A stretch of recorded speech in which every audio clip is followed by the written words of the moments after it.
Welcome to Rewatch-and-Rank. On this channel, we rewatch older TV shows, provide a summary and opinion on the episode before ranking each episode against each other. Today's episode is Grey's Anatomy, Season 4, Episode 10, Lay Your Hands on Me. Episode in a nutshell is a brief reminder of what happened in the episode. So this episode was actually pretty patient light. There were really only two main patients that came in. The first one was a faith healer who refused to have surgery until she could be walked through the surgery and attempt to heal herself with her energies. Beforehand, Han assigns Alex to do that, but he is not a believer in faith healing, and so he refuses to. Meanwhile, this patient wanders through the hospital and ends up laying her hands on multiple other patients who do end up recovering. One, he had an irregular heartbeat, which suddenly stabilized after she left him. The other had a staph infection, which cleared up after she had touched him. And so after the surgery on the second main patient of the episode, Bailey has the faith healer come in, and there is a recovery after that as well. So in the end, Alex decides to bring in Izzy, who is more empathetic and personable, and has Izzy walk through the surgery with Elizabeth in order for her to attempt healing herself. Of course, this is right at the end of the episode, so whether it works or not, it's up in the air. The second patient is Miranda's child. So, start of the episode, we do see her and her husband not really talking properly. She's in a hurry to leave. She leaves the house. Then throughout the day, she ends up getting called by Tucker, and he finds out he's paging her to the ER, and she's at first scolding him. I told you never to page me unless, and then she walks in, sees her son. Turns out she might have, it's never confirmed one way or the other, but she might have left the childproofing gate open, let her son get into her office, and because the bookshelves in her office, where he wasn't supposed to go anyways, weren't bolted to the wall, turns out he tried to climb them. It fell on top of him, and he ended up with some internal injuries from the crushing. And Miranda has to deal with the impacts of her son being in the hospital, and of course, her and her husband blame each other. And then she starts to blame herself because she can't remember if she actually left the gate open or not. And eventually, she is the one who brings in the faith healer because while she doesn't necessarily believe in faith healing, it can't hurt, and if it could potentially help. And then shortly after the faith healer, Elizabeth, is finished with the room, her son is able to be brought off intubation and starts to wake up, and so a good outcome for him is had. However, it is revealed that her husband, as a result of their fighting and the marriage and now this accident and everything happening, has decided to move out, and he is when Billy is asked where her husband is, she says that he's gone home to pack because he is getting himself a hotel room. So their marriage is pretty much done at this point. But as this is a rewatch, that should not be a surprise to anybody. And then, drama-wise, George's mom comes to the hospital. She was not aware that he and Callie had broken up. Last she had heard from George, Callie was trying for a baby, so she brought a bunch of like hand-knitted baby clothes, which obviously are not useful. And then Izzy kind of spills the beans about her and George, which then leads George to have to try to pick up the pieces. And his mother is very religious, and so, the idea of them divorcing is very terrible for her. And even George, now faced with his mom's, the repercussions of his mom finding out everything that he was trying to keep secret, including the fact that he had failed his intern exam initially. She is also, he's basically sitting there and he's saying that he doesn't recognize who he is anymore, and he wants to be the person that Bailey named her child after, because Bailey's son's middle name is George, after George, helping her to give birth to her child, and he wants to be that man again. And so there's a little bit of talking with his mom, and it makes some awkward situations for Izzy, Callie, and George. And then Meredith and Derek. At the start of the episode, Meredith is making breakfast for Lexi, who eats the omelet even though she's allergic to eggs because, she's so happy that Meredith is doing something nice for her for a change. And then Derek says, he wants to build a house for them on his land that he has. And this freaks her out. And she tells him to take it slow, step by step. Then she finds out that he kissed Rose in the previous episode. Meanwhile, at the start of the episode, he basically tells Rose that, he wants to try to see things through with Meredith, and while he enjoyed kissing her, it's not going to happen again.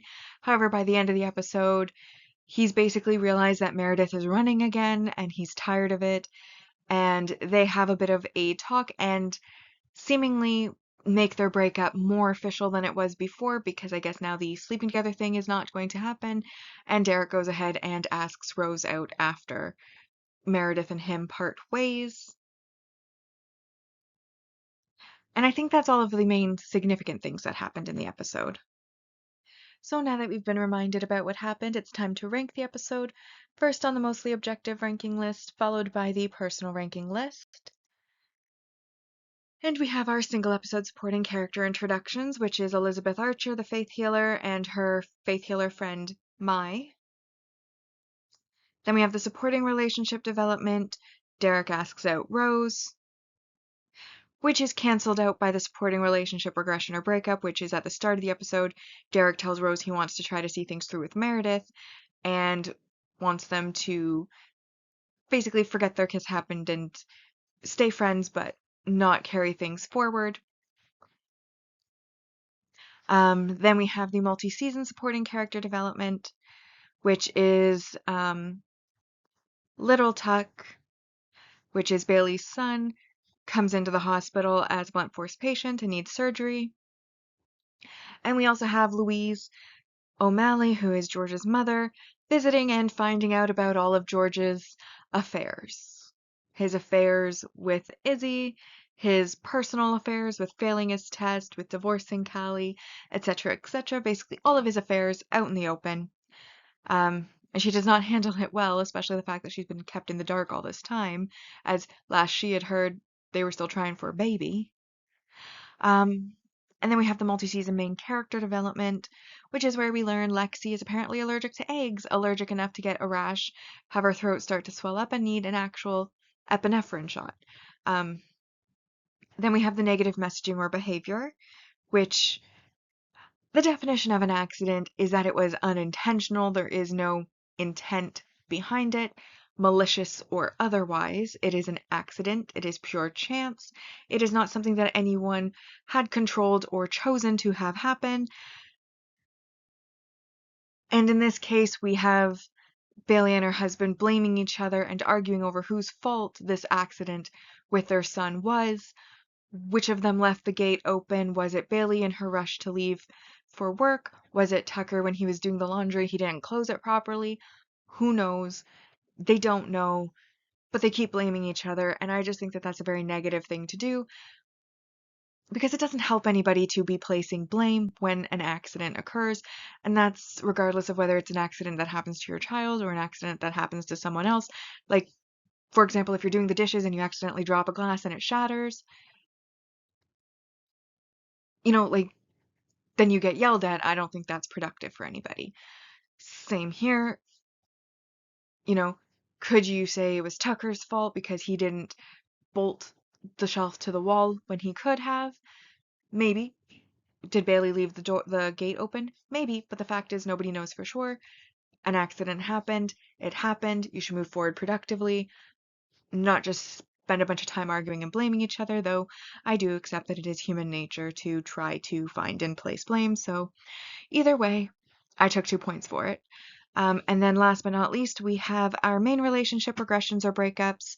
Obviously, Meredith starts to pull back from Derek again after declaring in the last episode that she was ready and for them to not see other people. And as soon as he brings up floor plans and sharing the possibility of a future together, she starts to balk.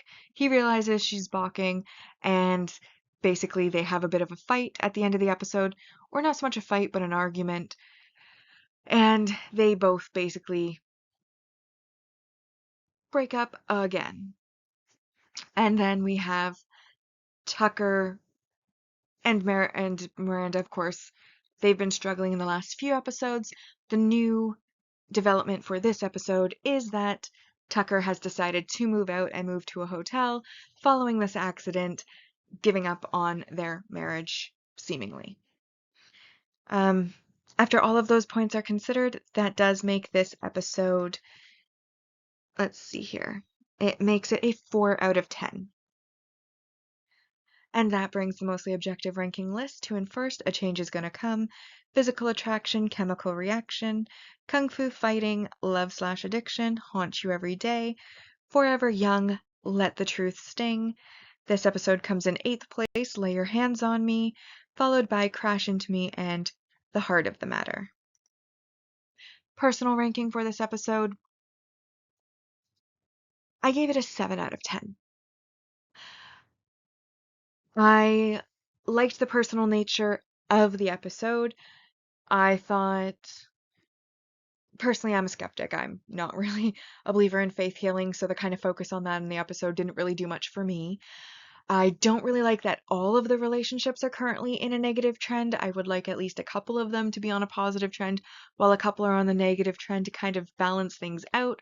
Instead, like, everybody's relationships are imploding, and the only relationship that seems to be in a good path is one that we know is very temporary, so, which is Rose and Derek. So I enjoyed the episode. I liked that, again, one of the patients had a connection to Bailey.